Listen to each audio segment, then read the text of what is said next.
2018 juga di tanggal saya menikah, malamnya selesai acara di Batam itu beliau gathering, saya tertidur, ternyata saya mati suri.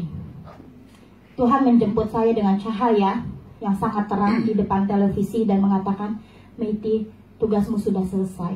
Saya dijemput Bapak Ibu dan saya tidak tersadar, ternyata jantung saya sakit. Saya cuma bilang sama suami saya, jantung saya sakit dan saya tertidur. Ternyata saya di bawah Tuhan dan berakhir nyawa saya di situ. Tapi saya menangis dan saya bilang, Tuhan, berikan saya waktu karena saya meninggalkan satu anak kecil dan saya berjanji sama teman gereja saya untuk melayani Tuhan. Oke, saya digiring ke jalan kanan dan kiri. Disitulah saya dibawa Tuhan ke surga neraka. Pertama saya menginjakkan kaki saya yaitu di tempat neraka. Saat ini saya sedang ada di depan Bapak Ibu bukan untuk berdongeng atau bukan untuk menceritakan yang bukan-bukan. Tapi saya akan menceritakan apa yang saya lihat, apa yang saya dengar dan saya rasakan. Itu adalah tugas saya. Amin. Saya berjalan, lebih masuk lagi, ini tempat apa? Maaf ya, neraka itu tidak seperti rapi seperti ini. Tapi lantainya itu penuh dengan daging-daging mentah yang lempar-lempar. Dan bau busuknya melebihi dari bangkai tikus. Kalau kita cium bau tikus saja sudah bau banget. Tapi itu lebih-lebih daging manusia yang terlempar. Saya masuk lebih dalam lagi. Di sebelah kiri itu orang berjerit-jerit. Ternyata firman Tuhan mengatakan itu benar-benar nyata. Gertakan gigi, tangisan, semuanya benar-benar ada di sana. Di sanalah tempatnya. Di sebelah kiri itu ada telinga dipotong, bola mata terlempar keluar, lidah dipotong, gertakan gigi semuanya, tangan-tangan, kaki-kaki, jari-jari semuanya terpotong. Saya tanya, itu kenapa? Karena itu telinganya tidak pernah dipakai untuk mendengarkan firman Tuhan. Bola matanya terlempar, kenapa? Karena matanya hanya melihat keindahan duniawi, tapi tidak datang untuk ke mezbah Tuhan. Kenapa lidahnya dipotong? Karena itu hanya mengucap saksi dusta saja, tidak pernah mengucapkan hal-hal kebaikan. Memfitnah orang, berbohong, itu tidak boleh. Kenapa jari-jarinya semuanya? Ternyata di sana semua dipertanggungjawabkan Bapak Ibu sendiri tanpa siapapun. Saya berjalan lagi, kenapa itu? Itu ada homoseksual, ya, ada yang lesbian, semuanya ada yang narkoba, semuanya dicampur di sana. Yang homoseksual sama yang lesbian itu dipersatukan sama pasangannya di dunia, diikat di sana. Dan kelaminnya itu dipotong, digunting, numbuh lagi di sana bersifat abadi.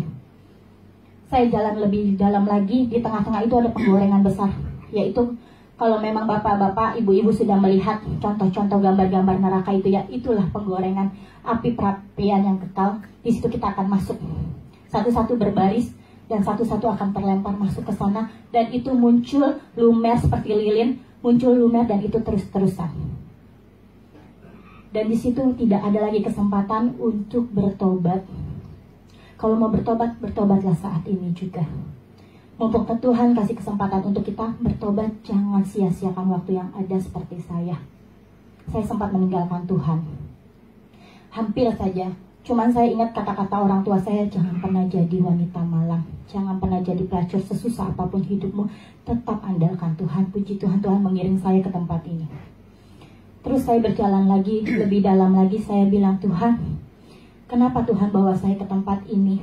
Kalau kamu pindah agama kemarin, tempat kamu ada di sana karena kamu sudah meninggalkan Tuhan. Yaitu tempat orang murtad. Karena kenapa saya dari kecil ikut Tuhan, tapi tidak pernah setia sama Tuhan. Tapi saya nggak pernah sadar kalau Tuhan ternyata baik dalam kehidupan saya. Sampai Tuhan menyembuhkan 4 kronis penyakit saya. Saya baru sadar Tuhan Yesus nyata. Saya berjalan lagi, Tuhan, saya sudah tidak sanggup lagi bahwa saya keluar dari tempat ini. Saya benar-benar takut Bapak Ibu. Di sana itu benar-benar nggak ada lagi kata bisa keluar. Kalau di penjara masih bisa keluar, tapi kalau sudah di neraka abadi dan kekal. Saya berjalan keluar, habis dibawa ke tempat yang jorok, saya dibawa ke tempat yang tenang, yaitu satu taman yang indah. Saya masuk ke tempat itu, penuh sorak puji-pujian dan berjubah putih. Wajah-wajahnya senyum, beda banget sama yang sebelahnya. Terus saya masuk, di samping pintu pertama kali saya masuk itu tempat seperti bangsa nggak besar ya. Ini tempat apa Tuhan? Ini adalah tempat di mana orang-orang yang percaya Tuhan Yesus di akhir hidupnya. Itu surga bersama. Saya berjalan lagi, ini apa? Kok ada rumah 1, 2, 3, kecil, sedang, besar.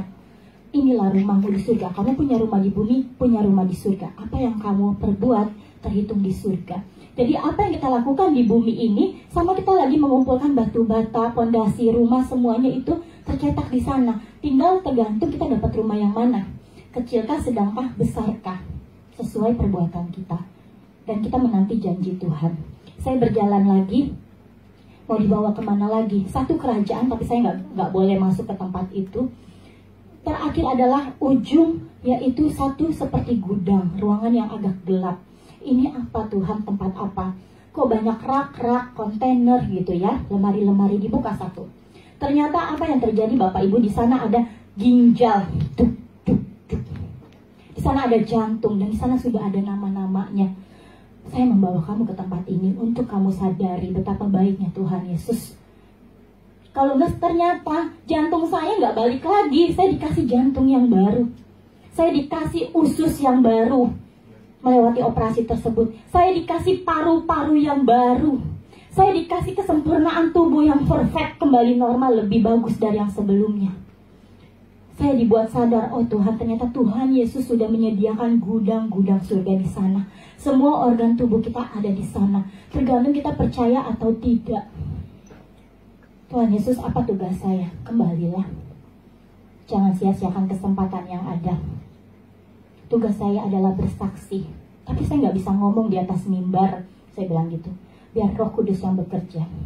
Saya akan melanjutkan kuliah saya, yaitu di sekretaris. Tapi ternyata rencana Tuhan beda. Tuhan alihkan saya kepada kuliah teologi.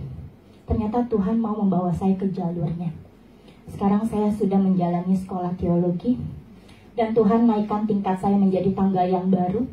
Selain bersaksi, memuji Tuhan, menjadi tim pemuji, saya diizinkan Tuhan untuk mengabarkan firman Tuhan luar biasa.